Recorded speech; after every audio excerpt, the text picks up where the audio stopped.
네, 필쌤TV 구독자 여러분 안녕하십니까. 머니트레이너 김경필입니다. 오늘 이 시간에는 좀 흥미로운 주제를 가지고 왔는데요. 자, 2024년도 올해에는 우리나라의 중형 SUV 중에 어떤 게 많이 팔렸을까 봤더니 그 판매 1위가 1월부터 9월까지 소렌토라고 합니다. 아, 소렌토 차 이쁘죠? 제가 다니다 보니까 소렌토가 굉장히 많이 보이던데. 자, 그렇다면 오늘 주제는 바로 소렌토를 타려면 과연 월 소득이 어느 정도 되어야 할까? 라는 내용을 준비를 했습니다. 자, 소렌토 차주분들 눈을 좀 크게 뜨시고요. 또 그리고 소렌토를 지금 눈여겨보시는 분들, 그리고 앞으로 내가 소렌토가 아니라 하더라도 다른 소렌토와 비슷한 차를 한번 구입하려고 생각하시는 분들도 잘 들어주시면 좋겠습니다.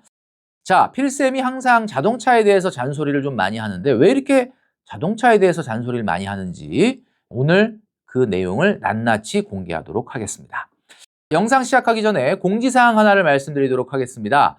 필쌤이 9번째 책, 딱 1억만 모읍시다 라는 책을 출간했습니다. 9번째 책인데요. 10월 10일 날 출간이 되고요. 출간 기념으로 저자 강연회를 엽니다.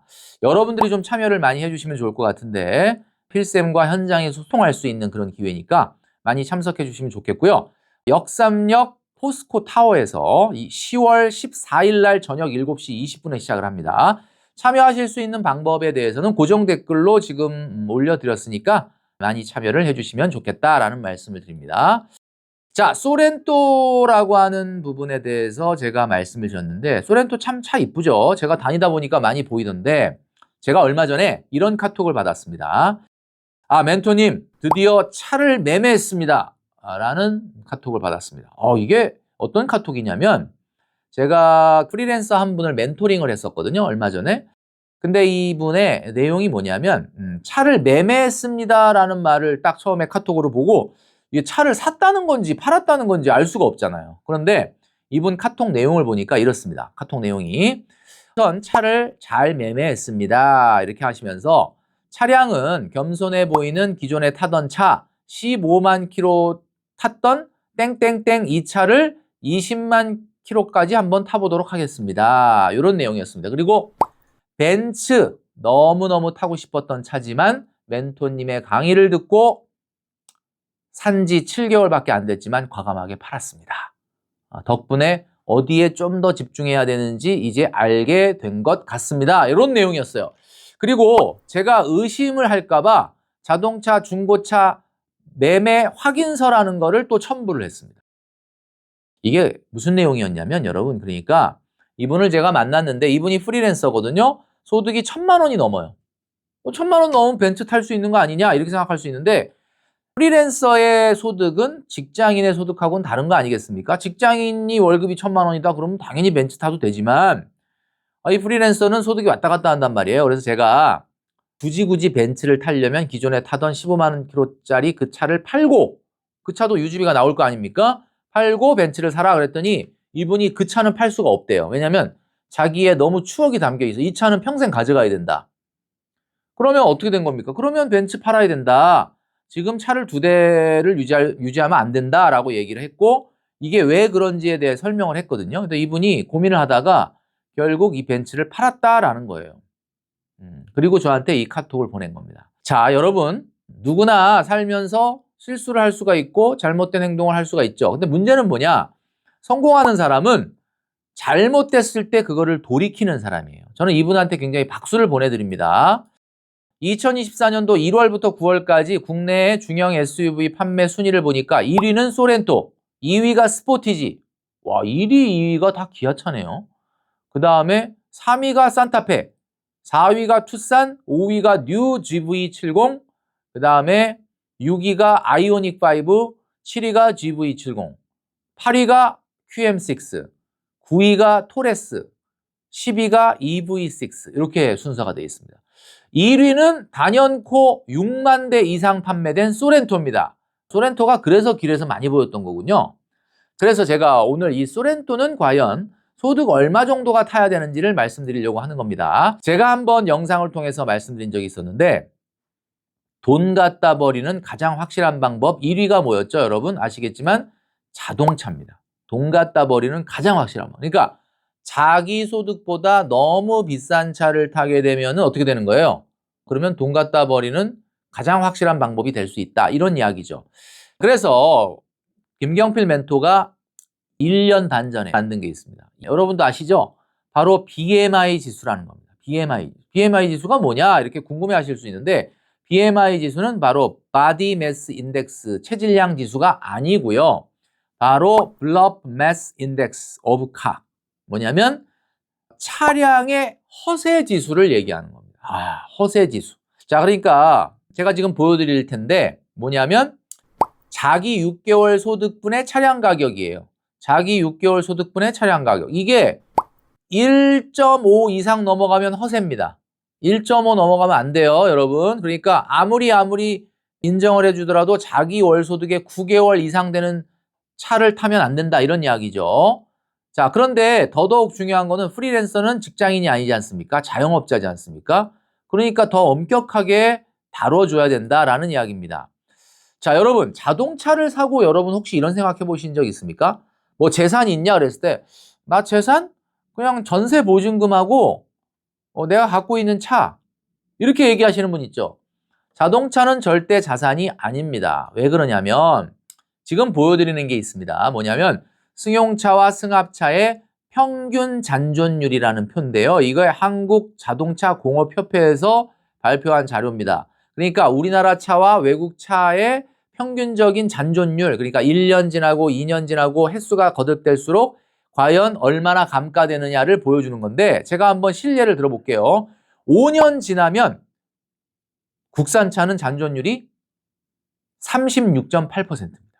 그리고 외국차는 34%. 그러니까 외국차가 감가가 더 심하네요. 그러니까 외국차는 5년 지나면 66%가 날아가는 거야, 차량 가격에.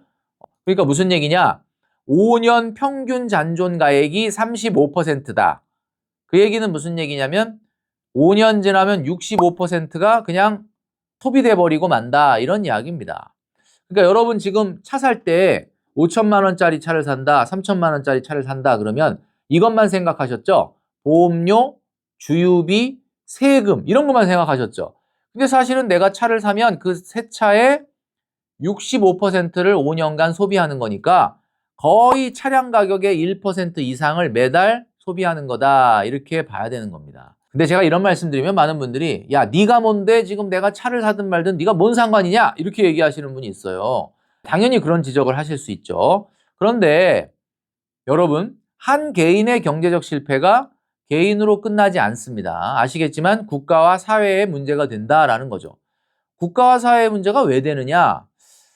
얼마 전에 노컷뉴스 2024년도 9월 29일 보도 내용을 보니까 도대체 가계부채가 줄지 않는다. 특히 가계부채 안에서도 악성부채, 그러니까 카드론, 현금 서비스가 역대 최고 수준이라고 합니다.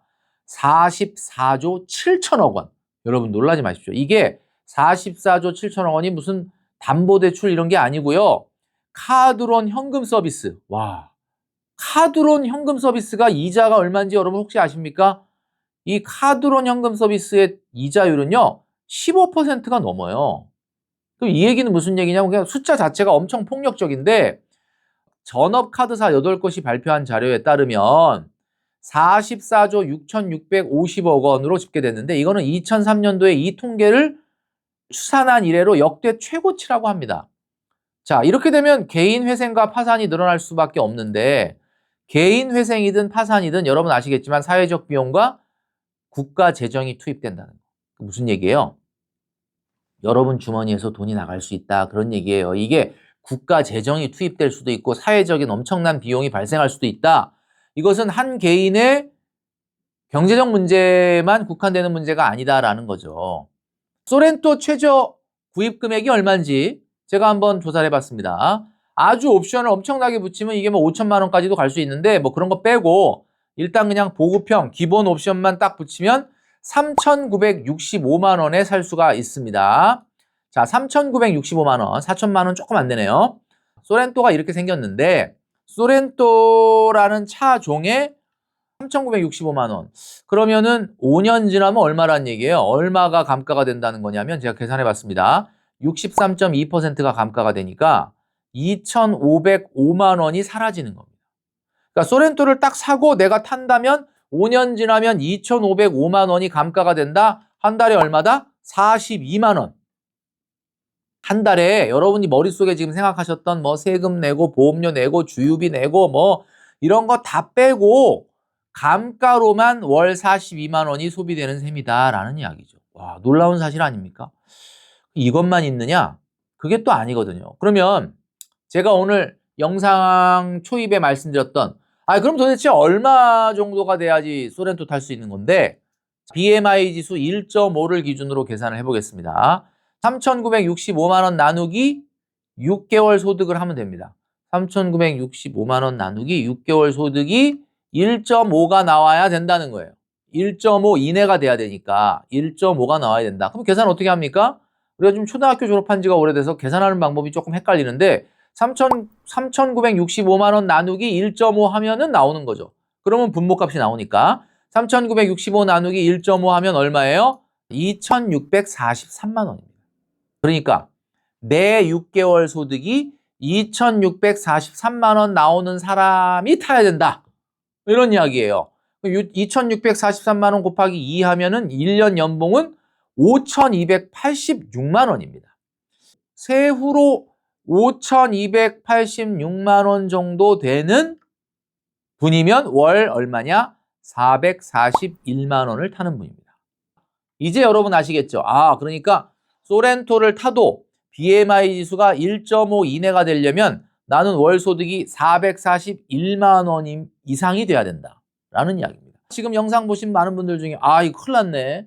나 441만 원보다 한 30만 원 정도 적은데 나 한 410만 원인데 자, 이런 분들은 뭐 조금 모자라긴 하지만 뭐 크게 어마어마하게 문제가 있다고 말씀드리고 싶진 않아요.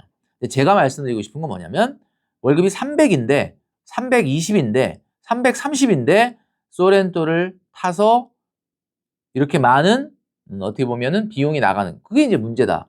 제가 아까 영상 초입에 말씀드렸던 벤츠를 산지 7개월 만에 팔아버린 그 프리랜서 분 있지 않습니까? 여러분, 성공하는 사람은 잘못된 거가 있으면 돌이킨다라는 겁니다. 제가 왜 이렇게 강조를 하느냐, 여러분 심각하게 한번 들어주셔야 되는 게 차가 감가 비용 아까 42만 원 나온다 그랬잖아요. 42만 원만 나오고 끝나는 게 아니에요. 뭐가 있냐면 세금이 있어요. 세금은 여러분 자동차 cc당 200원씩 계산을 해서 나오고요. 그리고 그 나온 금액의 30%를 지방교육세로 냅니다. 계산을 해보니까 이 소렌토가 2151cc야. 2151cc 곱하기 200원 하니까 43만 200원이죠. 거기에 30%가 지방교육세로 나가야 되니까 계산해보니까 연간 세금이 56만 원이 또 나갑니다. 56만 원. 적은 돈 아니죠. 네. 그리고요. 이게 끝이냐고요? 끝이 아닙니다. 여러분. 보험료가 있어요. 보험료. 보험료는 20대가 소렌토를 몬다라고 봤을 때 평균적인 보험료가 연간 130만 원이 나옵니다. 130만 원. 자, 이게 끝이냐고요? 아직 끝이 아닙니다. 주유비, 주차비, 세차비, 수리비, 소모품비, 대리비, 발렛비, 거기에 과태료까지 나온다. 그러니까 아까 얘기했던 감가상각비와 보험료와 그리고 세금 빼고도 이렇게 많은 비용들이 발생을 한다. 거기다가 할부금 나올 수 있지 않겠습니까? 이거 뭐 현금 다 주고 사지는 않으실 거 아니에요. 자, 그러면 한번 제가 소렌토 3,965만 원 구입 시 월 비용을 낱낱이 공개하도록 하겠습니다. 자, 감가 비용 42만 원, 취득세 47,000원, 월 평균으로 나눈 거예요. 그 다음에 자동차세 47,000원, 보험료 10만 8천원, 주유비 15만 원, 주차비 3만 원, 세차비 2만 원, 소모품비 5만 원, 대리비 3만 원, 발렛비 15,000원, 범칙금 2만 원, 그리고 할부금은 1,000만 원을 선납하고 60개월 할부를 했을 때 49만 8천원 정도 나옵니다. 자, 이 금액을 다 더하면 월 유지비는 146만 원이 되겠습니다. 자, 제가 지난 영상에서 140만 9천 원을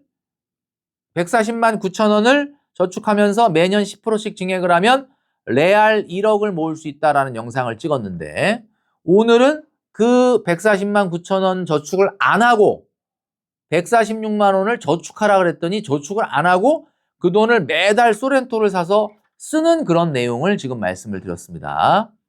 자, 그죠? 140만 원 가지고 소렌토를 탈까 저축을 할까의 차이는 280만 원의 차이가 되겠죠. 그렇게 말씀드리면 많은 분들이 이렇게 생각하실 수는 있어요. 근데 이미 산 거 어떡하냐? 이미 샀는데 어떡하냐? 이렇게 얘기하시는 분들이 있죠. 여러분, 요즘 부쩍 광고가 많이 늘어난 것 중에 혹시 이거 들어보셨습니까? 헤이딜러.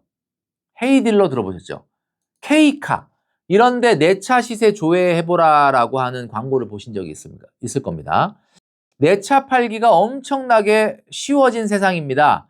할부 지옥에서 여러분들이 벗어날 수 있는 기회는 헤이딜러와 K카를 이용하시면 어떨까라는 생각을 하는데 제가 생각나는 게 영상 초입에 말씀드렸던 멘토님 드디어 차를 매매했습니다 라고 하는 이 프리랜서의 고백처럼 여러분도 잘못된 게 있다 그러면 돌이키는 용기가 필요하지 않을까라는 생각을 합니다. 자, 만약에 딱 5년만 소렌토를 미룰 수 있다면 2025년도 소렌토가 아니라 2030년 소렌토를 타신다면 5년 동안만 여러분이 참아주신다면 돈을 얼마 정도 벌 수 있는지 지금 공개하도록 하겠습니다. 만약에 여러분들이 5년 후에 소렌토를 산다면 말이죠. 5년 후에 지금 소렌토를 산 여러분과 5년 후에 소렌토를 산 여러분의 자산 차이는 놀라지 마십시오. 1억 8,193만 원이 차이가 납니다. 이게 어떻게 계산이 된 거냐? 146만 원을 쓸 돈을 안 썼으니까 146만 원 곱하기 60개월을 해야 되는 거 아니냐? 이렇게 얘기하는데 그게 아니죠. 146만 원을 써버린 사람과 146만 원을 저축한 사람의 차이는 146만 원의 차이가 아니라 292만 원의 차이입니다. 맞죠? 그죠? 그럼 292만 원이 5년 후에 얼마냐? 1억 8,139만 원이다라는 이야기죠. 와, 그러니까 여러분이 지금 2024년도 소렌토를 뽑느냐 2030년 소렌토를 뽑느냐의 차이는 거의 2억 차이가 난다. 이렇게 볼 수가 있는 겁니다. 자, 여러분, 인생에서 가장 중요한 것은 쉬운 길을 선택하는 것이 아니라 어려운 길을 선택하는 겁니다. 여러분, 만약에 여러분 눈앞에 자꾸 장애물이 생긴다라고 하면 그것은 여러분이 목표를 잃어버렸기 때문이다 라고 말씀드릴 수 있습니다. 자, 여러분, 오늘은 대한민국의 2024년도 판매 1위 소렌토의 차주가 되기 위해서는 얼마 정도의 소득이 있어야 하는지에 대해서 말씀드렸는데요. 남들이 다 가는 쉬운 길이 아닌 정말 성공하는 사람들이 가는 그 어려운 길을 여러분도 선택하시기를 바라겠습니다.